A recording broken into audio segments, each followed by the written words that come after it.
जय Jagannath welcome to my channel. आज आम प्रस्तुत करवा दही बैगण से आवश्यक सामग्री गुड़िक होची बैगण दही हेंगू भेरसुंगा पत्र शुखला लंका पंचफुटण भजा जीरा गुंड धनिया पत्र आ गोटे हाफ स्पून चीनी। चलते भी प्रस्तुत करवा। प्रथमे बैगण रे लुण हलदी और लंका गुंड गोले नेबा कड़े गरम करी ताकू भाजिबा। देखंतु एबे तेल गरम हो गलानी। एबे हम बैगण को पकई भाजी नेबा। प्रथमे हाई फ्लेम रे भाजिबे नले बैगण गुड़ी कंचिया पड़ जिवो।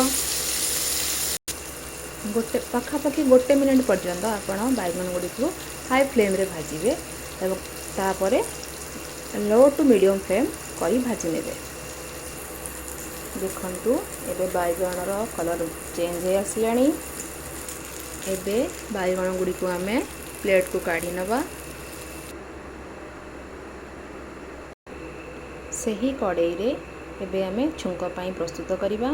प्रथमे तेल तो गरम अच्छी आमे शुखला लंका को पकई नबा।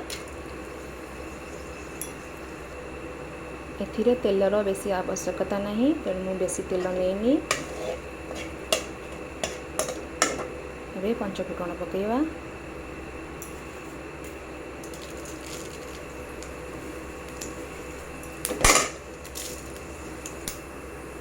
गोटे पिंच हेंगू तापरे भेरसुंगा पत्र एबे बंद करी नेबा। गैस को बंद करी पैन को ठंडा पाई छाड़ी नेबा। एबे मु बाउल रे दही को काढ़ी नेजी सेतिरे किछि लूण एवं चीनी को पकई भल भाबरे फेंटी नेबा।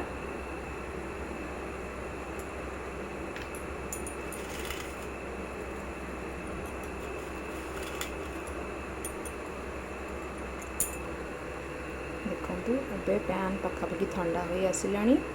गरम थिले दही पकईले फाटी जीवो सेतिपाई कि मु ठंडा करिकिना दही को पकईबी।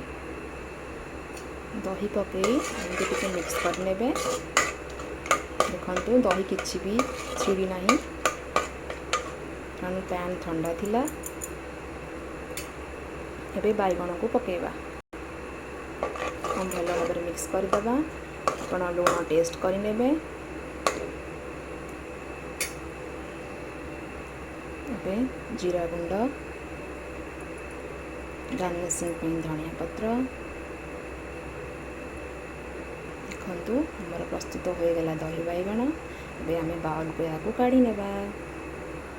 देखंतु केमती सुंदर लागुची। मात्र 15 मिनिट रे दही बैगण प्रस्तुत हो गला। आपण यहाँ अरुआ भात सहित खाइले बहुत बढ़िया लगे। टेस्ट करिकी मते निश्चित कमेंट रे जणाइबे। रहिली नमस्कार।